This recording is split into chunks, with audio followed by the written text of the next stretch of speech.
మీ జీవితంలో ఏ విషయంలో నిరుత్సాహపడుతున్నారు? డబ్బుల విషయాల్లో కూడా మనం చాలాసార్లు కృంగిపోతూ ఉంటాం. రావాల్సిన డబ్బు రానప్పుడు, ఇవ్వవలసిన వాళ్ళు ఇవ్వకుండా మోసం చేసినప్పుడు, అప్పులు ఎక్కువైపోయి తీర్చలేని పరిస్థితులు ఏర్పడుతున్నప్పుడు ఏంటంటే సడన్గా మనకు ఒక ఆధారంగా ఉన్నటువంటి రాబడి ఆగిపోయినప్పుడు ఇంకెలా ఇంకెలా ఇంకెలా అని కంగారు పడతాం. ఏంటండి, కానీ ఒకటి గుర్తుపెట్టుకోండి, యెహోవా ఈరే. మనుషులు మర్చిపోవచ్చు కానీ దేవుడు విడువడు.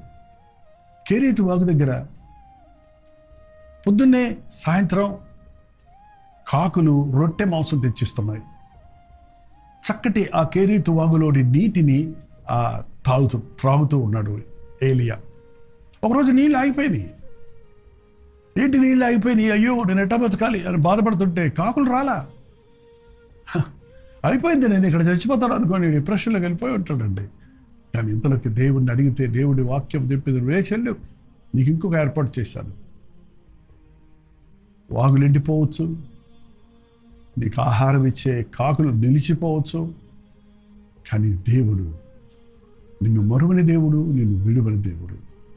ఒక తలుపు మూస్తే మరొక తలుపు తెరుస్తాడు. ఏదో అయిపోయింది అని ఒక నష్టం కలిగినప్పుడు కృంగిపోక, నా దేవుడు మరేదో చేయబోతున్నాడు అని ఆయన యందు నిరీక్షణ ఉంచండి. అయ్యయ్యో ఇది పోయిందే అని బాధపడక, అబ్బా నా దేవుడు దీనికంటే మంచిది నాకు ఇస్తాడు అని విశ్వసించండి.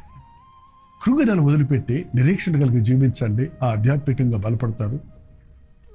అపవాదికి చోటు ఇవ్వకుండా జయ జీవితాన్ని జీవించడం.